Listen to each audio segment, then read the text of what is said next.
Alright guys, we're at the roughing house. We're roughing in. Pretty much done. We just gotta cut some boxes in.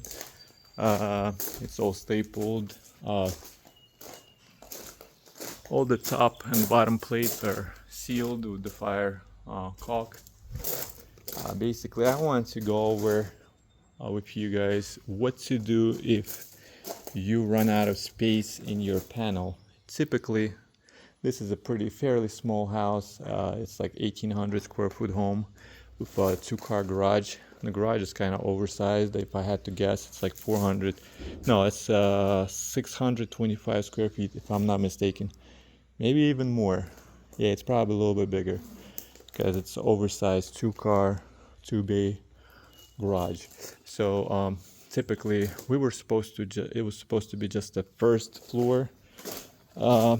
That was supposed to be finished, and the basement was supposed to be unfinished, but the customer changed his mind at the end when we already installed 200 amp panel.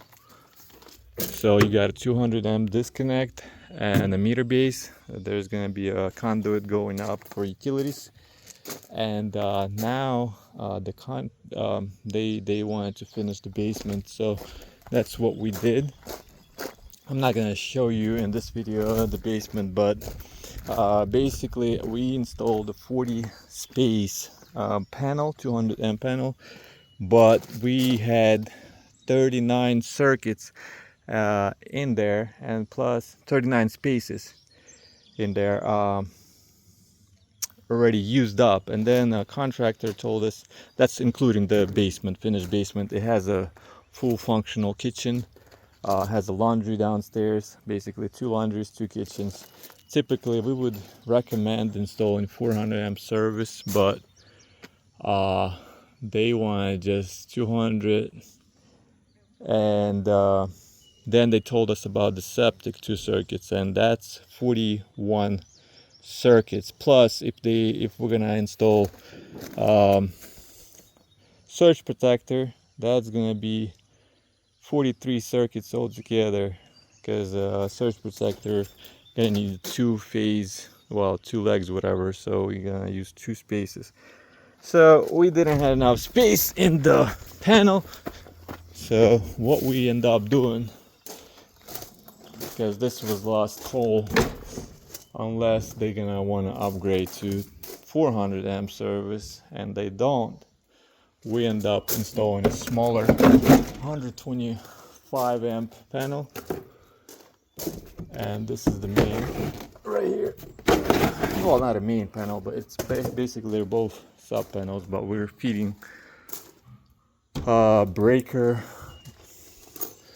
to this panel, feeding power, taking power from that panel into here. So what we end up doing, we move the 7-8 circuits into this sub panel, secondary panel, if you want to call that. And basically, obviously, sub panels, you're supposed to separate grounds and neutrals. This is the main log, and basically grounds are separated and neutrals are separated, and the bungee screw been removed. So yeah, that's basically what we end up doing. We installed sub panel right next to it when we found out there's going to be more circuits.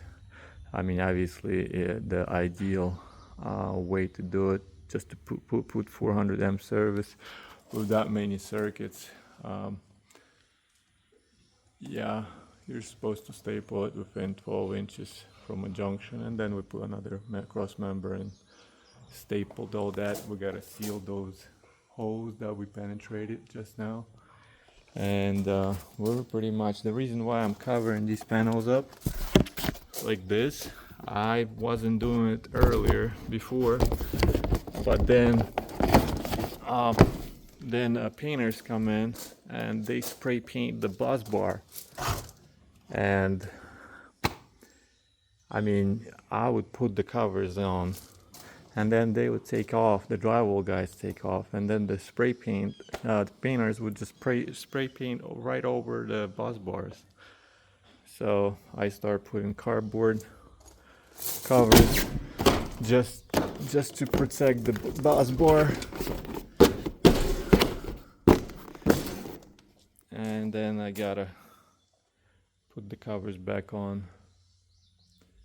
But yeah, that's the way, that's the solution if you don't have enough spaces in the panel.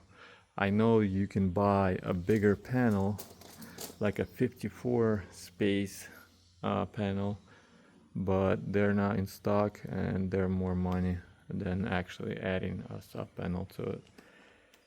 You can buy a 60 space panel, but these are 40 amp Homeline Square G, 40 space. These are locally, you can buy them in Home Depot or Lowe's. And this is a 20 space, so altogether it's a 60 space. I think it's a 40.